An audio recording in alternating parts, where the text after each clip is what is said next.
تم التسجيل والمكساج في استوديو زين الفرح.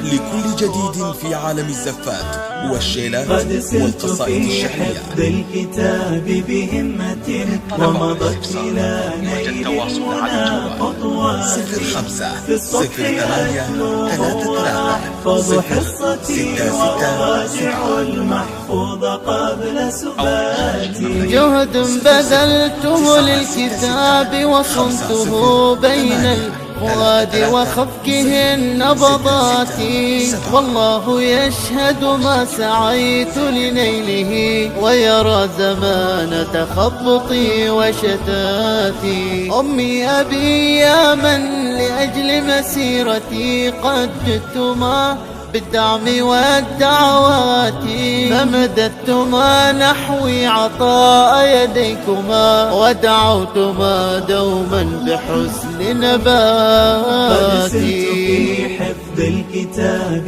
بهمات تم التسجيل والمكساج في استوديو حصتي قبل سباتي. لكل جديد في عالم الزفات والشيلات والقصائد الشعرية. طلب والاستفسار يرجى التواصل على جوال 05 08 33 0667 أو من خارج المملكة 00966. آثرت يوم الحشر أن أكسوكما تاج الوقار بحفظي الآيات. إخواني الأغلى إليكم بهجتي وإلى معلمة القلب فرحة ذاتي، وإليك مشرفة الفؤاد بشارتي أني وصلت إلى نعيم الآتي. فتذوب في حفظ الكتاب بمتاعبي ويهون للقرآن كل فواتي. قد سرت في حفظ الكتاب بهمات ومضت نيل المنى خطواتي. في الصبح أتلوه وأحفظ حصتي تم التسجيل والمكساج. يا رب بارك دار نورها التي فتحت مرابعها لكل فتاة، عشنا بها عمرا تألق ذكره ويحفنا ظل من الرحمات. بلغت جواهر اليوم غاية حلمها في روض تلك الدار والحلقات.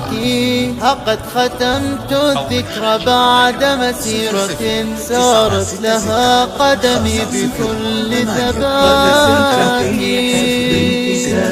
بهمات خطواتي وأحفظ حصتي قبل سباتي. ورعاية الرحمن حافت غايتي دوما بحسن رعايتي وهباتي. فالحمد لله الذي قد سرني بمنال مطلوبي وسعد حياتي. قد سرت في حفظ الكتاب بهمة ومضت إلى نيل المنى خطواتي. في الصبح أتلوه وأحفظ حصتي وأراجع المحفوظ قبل سباتي. قد سرت في حفظ الكتاب بهمة ومضت إلى نيل المنى خطواتي. في الصبح أتلوه وأحفظ حصتي وأراجع المحفوظ قبل سباتي.